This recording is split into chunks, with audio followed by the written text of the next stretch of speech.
there are two franchises. It's kind of the tale of two franchises as far as how they're handling their young quarterbacks.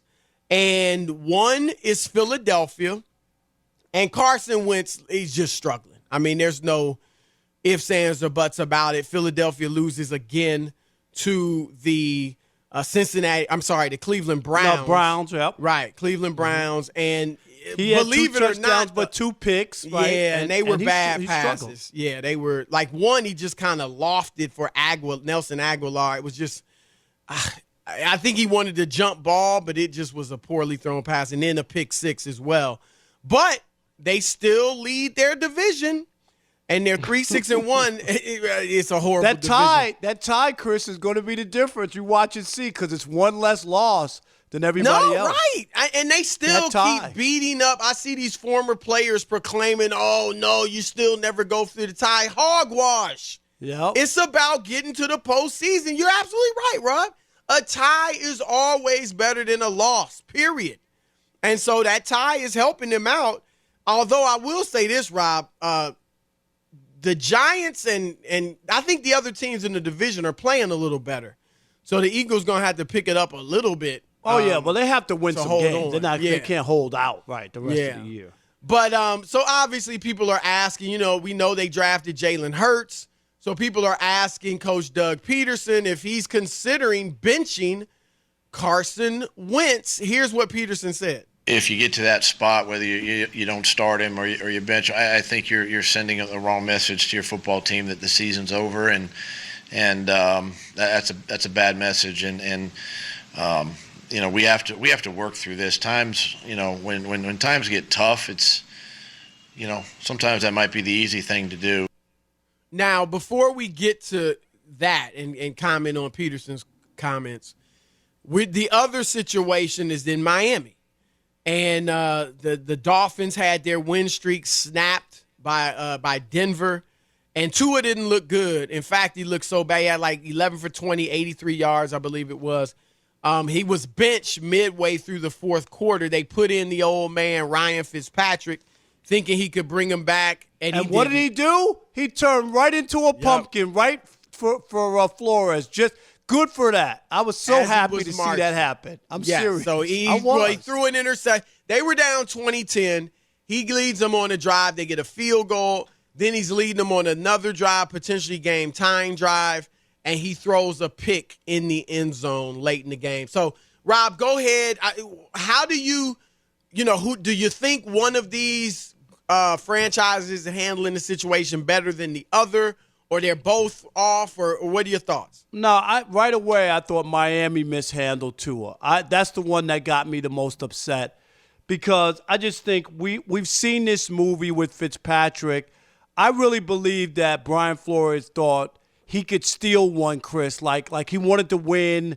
So I'll sacrifice my young quarterback and his psyche and his ego and his confidence to get a win. Huh? That's a heck of a lot to sacrifice. No, but that's what I think he was thinking. Like, I want to win this game. I don't care about the kid.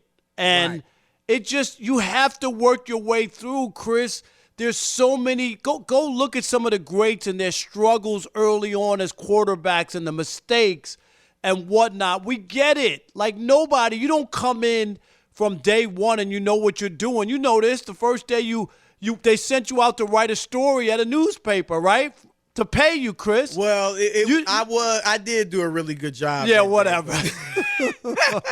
Hey, you know what? When you sent your copy in, I heard them in the background go, "Get me rewrite. Get me rewrite." You know they did. No, I tell you, my first one was when I went in for an internship. It wasn't good. I'll tell you that. It wasn't pretty. That's my point, Chris.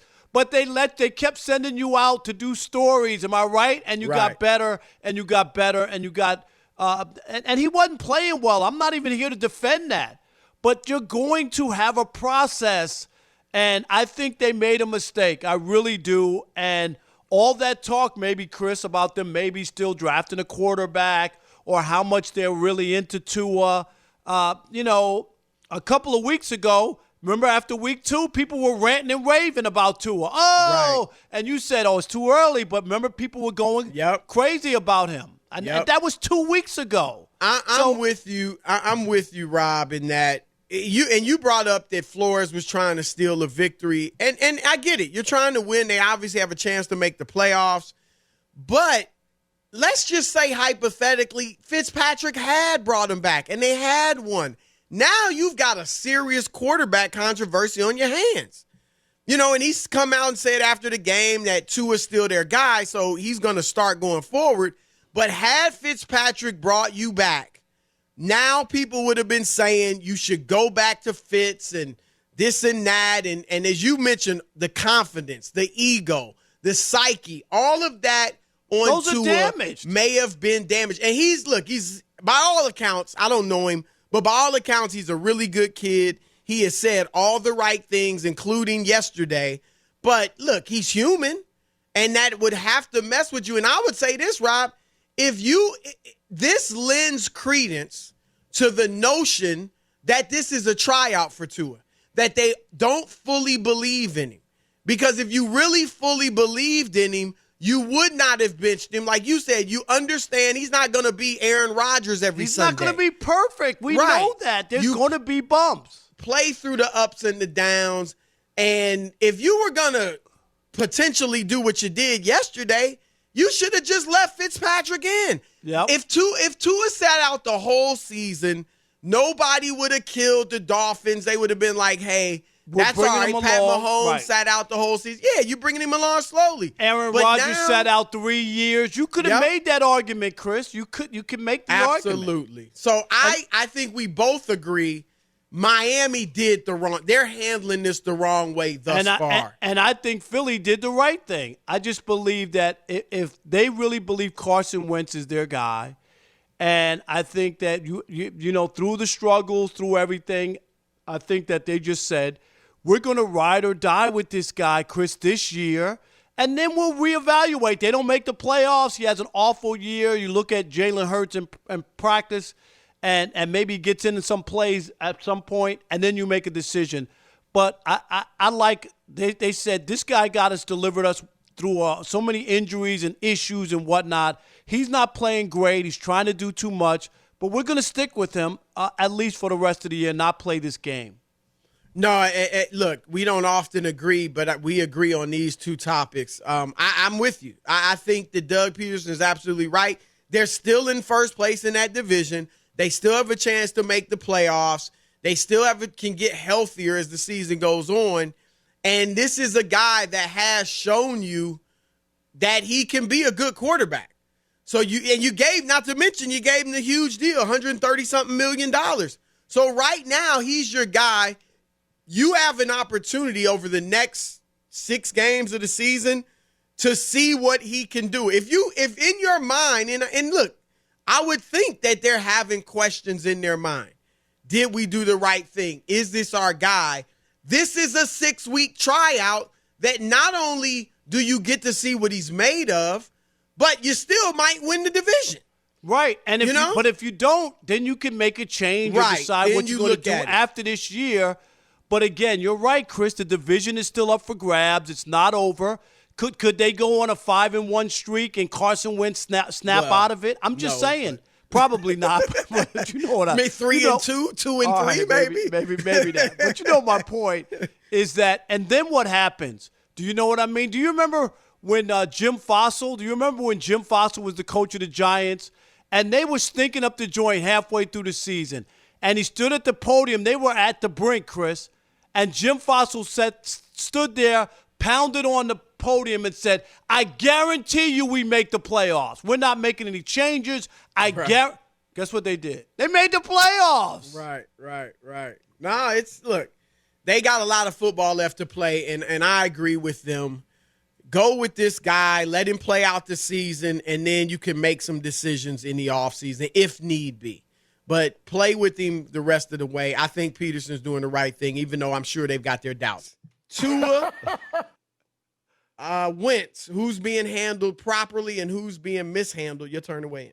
All right, Jawan in Colorado, you're on the Odd Couple, Fox Sports Radio. What's up? Hey, guys. How are you doing? Doing Great, good. man. How are you?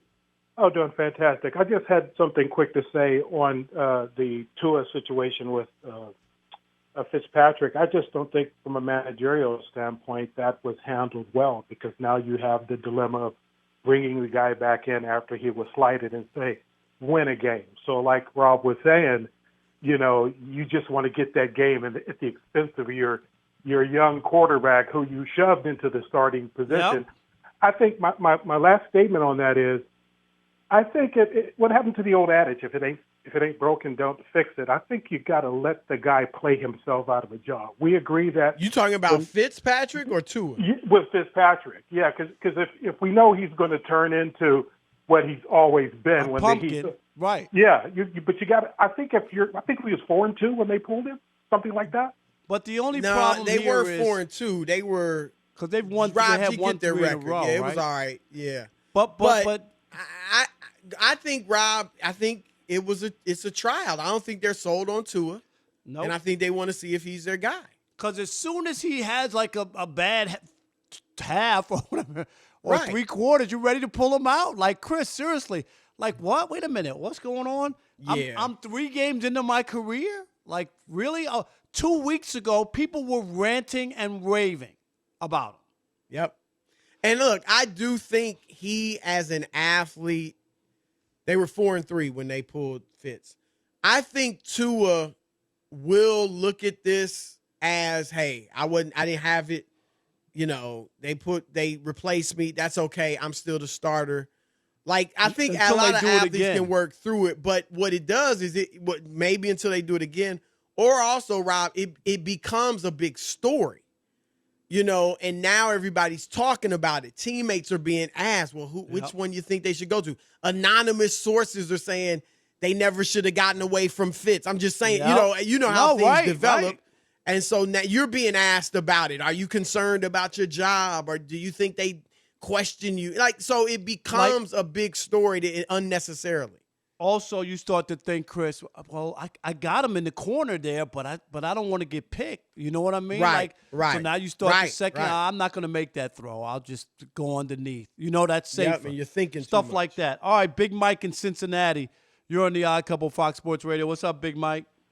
What's going on, fellas? How y'all doing? Great, Good. man. How are you? I'm doing pretty good. I can't complain. First I have to say, like, with the Tua thing, they should have never, took him out. Like, he's young. Like, let him get his bumps and bruises. Right. It's not going to be, every game is going to be, flying colors. Just let him take his bumps and bruises. Right. And the second thing, Carson Wentz, I'm a big fan of him, big fan. And, I'm not going to lie, he has not been playing, to his standard, and I honestly kind of feel like, his coaches are failing him. Not saying Carson doesn't have anything to do with, everything that's going on. He's part of it.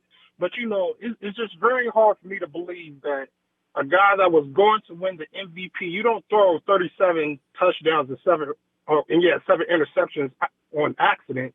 I think he's maybe a little insecure, which, I kind of don't blame the guy. Like, Nick Foles, they over here building shrines for him. And then the killer part is that they took a quarterback in the second round. I think that will, I really think that probably killed his confidence, That's all I really got to say. I hear about you. And the thing is this, while some of the stuff you said is legitimate, you just got to play through that stuff. Right. It's the People NFL, yeah. People are always here to take your job, Chris. You know what I Right, mean? right. Like, seriously, you just can't play like that. Right. So, because I think if you do that, and John, sorry from New Zealand, we didn't get to you. I feel bad, but try us again. Thank you for the support.